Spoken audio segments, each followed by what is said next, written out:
messieurs, bonjour et bienvenue sur enquêteplus.sn qui vous propose la revue de la presse de ce mercredi 26 juillet 2023 qui tente dans ses titres d'aujourd'hui d'expliquer les drames successifs et récurrents de l'immigration clandestine ou irrégulière qui poussent la jeunesse de notre pays à plonger dans les océans en poussant des oufs de soulagement, c'est dire la complexité de ce qu'ils cherchent à fuir. Le Soleil titre « Bilan écho du chavirement d'une pirogue au large de Ouakam », les éclairages du gouvernement Le Soleil qui précise que ce sont 16 morts et non 18 selon le porte-parole Abdoukarim Fofana qui explique que la pirogue n'a pas été heurtée par une vedette de la Marine nationale et que 478 migrants en provenance du Sénégal ont été arrêtés au Maroc et sont en cours de rapatriement. Époque Vox Populi propose à ses lecteurs un titre désespérant en mettant en exergue une interview de M.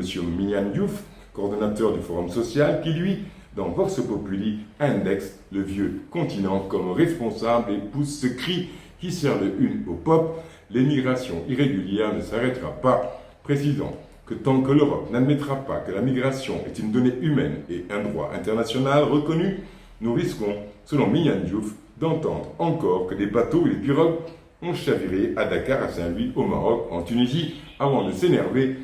L'Europe ferme les frontières, délocalise les contrôles, refuse les visas d'entrée en majorité aux Africains et quand leurs enfants veulent venir en Afrique, ils ne cherchent pas de visa, prennent leur sac à dos et débarquent. Libération nous apprend que hier encore, trois départs ont été évités de justesse et qu'au moment où la pirogue chavirait au large de Ouakam, 2 s'apprêtaient à prendre la mer à Saint-Louis et Diogo et une était interceptée à Bargny. Le quotidien titre pourtant « L'État veut stopper la vague » et joint ce titre les chiffres de la répression, ce que les témoins confirment en titrant « Le gouvernement s'explique enfin », notant qu'il a fallu attendre le drame de Ouakam et ses 16 morts pour que le gouvernement entreprenne enfin de s'expliquer sur le phénomène de l'immigration clandestine. L'Observateur raconte ce qu'est la vie d'un migrant sénégalais et titre « Désespoir à Dakhla » où un processus de rapatriement de 478 migrants, dont 10 femmes et 3 enfants, est lancé. L'Observateur, qui fait parler un jeune de 27 ans, qui affirme « Je ne vais plus me lancer dans une telle aventure ». L'Observateur titre dans la même veine « Misère à Sfax » et raconte le manque de moyens, les salaires dérisoires, les harcèlements sexuels subis par les Sénégalaises.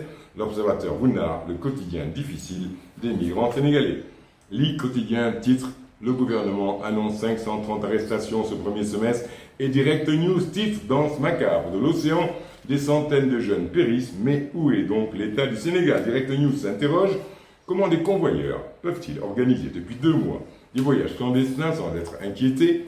Y a-t-il une complicité entre eux et ceux qui sont chargés de les réprimer avant de proposer que ces marchands de la mort, s'ils sont arrêtés, doivent être sanctionnés lourdement en guise d'exemple ?» L'autre actualité est liée à la levée du blocus de la maison d'Ousmane Sonko et au desserrement de l'étau vis-à-vis de Pastef. À ce titre en une, la main invisible du roi Mohamed VI. Et l'évidence s'interroge, qu'est-ce qui a changé entre Macky et Sonko? Pour Réumi Quotidien, le nouveau Macky intrigue. Et Walf Quotidien titre pour illustrer la situation du candidat de Beno Bokk-Yakaar en 2024. Ça sent le coup de poker. Source A révèle pourquoi Macky attend. Et 24 heures devant cette stratégie titre que face au candidat de Pastef, il y a le risque d'être inaudible. Enquête titre succession Macky Sall et candidat BBY. La bataille souterraine expliquant que Macky va devoir choisir un candidat sans perdre ses principaux bastions. Enquête titre Abdoulaye Daouda Diallo mine le Fouta et qu'une alliance stratégique entre ADD et Ali Ngouille est en gestation. Ce qui, pour enquête, est une bataille souterraine qui se joue, écrivant que le président Macky Sall tarde toujours à se décider sur sa succession alors que la présidentielle a eu un grand pas et poursuit enquête en su des états-majors, des états d'âme de ses lieutenants. Le plus difficile sera de trouver le profil qui lui permet de ne pas perdre ses principaux bastions qui sont le Sine, le Saloum, le Diambour, le Djolof, le Sénégal oriental, le Fouladou, des régions où, selon enquête, il a souvent eu des scores qui dépassent la barre des 50%, sans oublier le Fouta avec ses scores soviétiques qui dépassent les 80%. Ce 26 juillet, on ne peut le traverser sans penser à Babacar Touré, dont on célèbre la 3e année de sa disparition. Monsieur Mbaye à jamais, titre Sud Quotidien, où Henriette Nyankandé dépose sa chronique de l'improviste avec sa lettre à Monsieur Mbaye, où elle se demande pourquoi, à chaque événement, on se demande « et si Babacar était là ?» Adieu, étoile filante, titré Enquête il y a 3 ans, Mamadou Wane cette année s'interroge en hommage et écrit « Que penserait Babacar Touré de la situation actuelle du Sénégal ?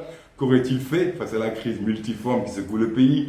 En quête à sa petite idée et écrit, il aurait sans doute écrit, mais surtout, il aurait agi avec bienveillance et sagesse pour conjurer la violence. Il aurait pris le temps de parler sans gants au président de la République, il aurait écouté, il aurait apprécié la belle sortie de ce dernier, renonçant à briguer un troisième mandat. Enquête poursuit sous la plume de Mamadou Anne, le sage Babacar aurait pris son téléphone, appelé jusqu'au vertige, tenté l'impossible pour que Dame Bienveillance s'installe dans ce pays.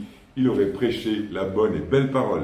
Babacar Touré aurait pleuré le suicide collectif des jeunes de Doumbelane, se jetant dans la mer, désespérés comme des kamikazes.